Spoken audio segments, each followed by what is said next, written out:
Ségolène est interne en première année de pharmacie et cette Mosellane de 25 ans découvrait ce mardi son nouvel environnement professionnel pour les 6 mois à venir. Le site néo-castrien du Chauve, le centre hospitalier de l'Ouest Vosgien. C'est pour valider mon côté dispositifs médicaux et stérilisation que je suis venue ici à Neufchâteau. J'ai toujours été intéressée par les études de santé et au final c'est la pharmacie où je me suis retrouvée. Des internes, on le sait, récemment appelés à faire grève un peu partout en France à l'appel de leur principal syndicat pour de meilleures conditions de travail. Des jeunes gens qui, malgré cela, n'ont qu'un objectif en entamant leur cursus, devenir les médecins de demain. Ils sont ainsi avec Ségolène 4 internes à rejoindre l'établissement hospitalier qui intègre chaque semestre de nouveaux arrivants pour qu'ils puissent faire leurs armes. Anna a choisi la voie de la médecine générale, c'est la plus âgée des 4, non qu'elle ait commencé sur le tard, mais parce qu'elle vient d'Arménie. Les études que j'avais fait là-bas n'ont pas été reconnues ici en France. Du coup, j'ai dû faire la PACES, la première année de médecine, avec le concours que j'ai dû passer 2 fois en raison de difficultés de langue au départ, et puis faire toute l'intégralité des études à Nancy.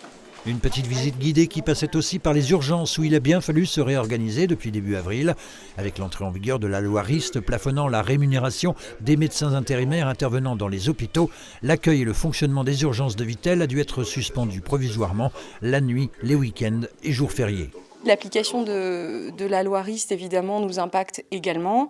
Maintenant, on fait tout notre possible pour maintenir les activités telles qu'elles soient. Donc, on est en recherche active et quotidienne de praticiens de manière permanente ou bien réaliser des contrats de remplacement. Ils sont sur les 2 établissements hospitaliers de Vittel et de Neufchâteau, mais aussi sur les 2 EHPAD gérés par le Chauve, 1200 agents et 80 à 90 praticiens que pourraient peut-être un jour rejoindre. La question est posée, nos jeunes internes. Je suis certain que je m'installerai en tout cas en zone rurale, en zone sous-dotée. Peut-être pas dans l'est de la France, mais quoi qu'il arrive, oui, là où il y a la demande. Les Vosges, je ne connaissais pas du tout. Du coup, c'était le moment de tester. Surtout pour savoir à quel moment je vais m'installer, à quel endroit en France. C'est toujours la même chose par rapport au conjoint, la famille.